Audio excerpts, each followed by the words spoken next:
మరి ఆత్మ పరిశీలన చేసుకోమని చెప్పి మాట్లాడుతున్నాను. ఇవాళ ఆయన మాట్లాడతాడు, ఎక్కడ చూసినా రైతు ఆత్మహత్యలు అంటే ఈ 4 ఏళ్లలో. విఘ్నత ఉండాలి. ఎక్కడ చూసినా రైతు ఆత్మహత్యలు ఎక్కడ జరుగుతుంది రా ఒకసారి. ఈ రాష్ట్రంలో జగన్మోహన్ రెడ్డి గారి ప్రభుత్వం వచ్చిన తర్వాత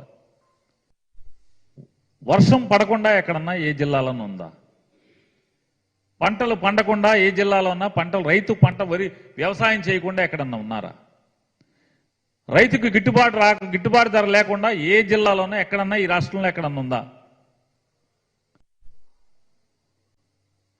రైతు భరోసా కేంద్రాల ద్వారా విత్తనం నుంచి పంట అమ్ముకోవటం వరకు ప్రతిదీ కూడా ఈ రాష్ట్ర ప్రభుత్వమే రైతుకు గిట్టుబాటు ధర,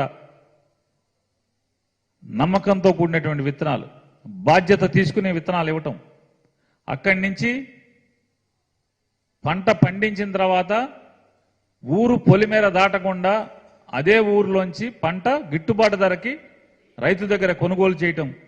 ఇదంతా జరుగుతున్నది మీ కళ్ళ ముందు జరుగుతున్నా కూడా అసత్యాలు మాట్లాడతారు. ఆయన ఇంకా ఎంత విచిత్రంగా మాట్లాడతాడంటే, తమ్ముళ్ళు మీరు ఊళ్ళు అలసిపోతే సాయంత్రం ఒక హాఫో క్వార్టరో తాగాలనిపిస్తే ఈ జగన్ రెడ్డి మీకు మందు అందుబాటులో లేకుండా చేసేస్తున్నాడు, చాలా రేట్లు పెంచేశాడు. నాకు ఓటేయండి, 100 రోజుల్లో నేను మీ ఓటు ద్వారా అధికారానికి నాకు అధికారం ఇవ్వండి, మీకు తక్కువ రేటుకే బ్రాందీ సప్లై చేస్తానని మాట్లాడుతున్నాడు. తాగుబోతుల్ని ప్రోత్సహించేస్తానంటే ఈయన. తాగుబోతులకి మంచి శుభవార్త అంట చంద్రబాబు నాయుడు పరిపాలన వస్తే గనక. సరసమైన రేట్లకి తక్కువ రేట్లకి ఇంటింటికి మందు సప్లై చేస్తాడంట. ఇది ఆయన పేదవాడికి ఇచ్చేటువంటి, పేదవాడి జీవితాన్ని మరింత కుంగరదీయటానికి ఆయన ప్రజల్ని ఏ రకంగా వాళ్ళ బలహీనతలతో ఏ రకంగా ఆడుకుంటున్నాడు, బంపి పెడుతున్నాడు మనం చూస్తే నిజంగా ఇతను ఒక పరిపాలకుడా? వచ్చి అధికారం కోసం వెంపర్లాడేటువంటి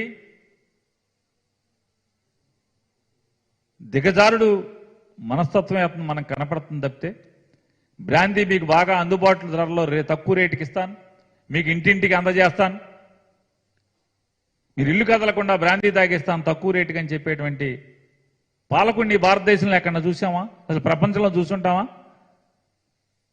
సరసమైన రేట్లకు మందు మీకు సప్లై చేస్తానని చెప్పేటువంటి ఒక రాజకీయ నాయకుడు ఎక్కడన్నా ఎన్నికల మేనిఫెస్టోలో పెట్టినోండి ఏమన్నా చూసుంటామా?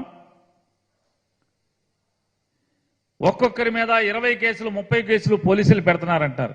మీ అబ్బాయి ఏమో ఎక్కువ కేసులు పెట్టుకుంటే, ఎవరికి ఎక్కువ కేసులు పెట్టుకుంటే ఆడికి మన ప్రభుత్వం వస్తే పదవులు ఇస్తానని మీ అబ్బాయి చెప్తాడు. మీరేమో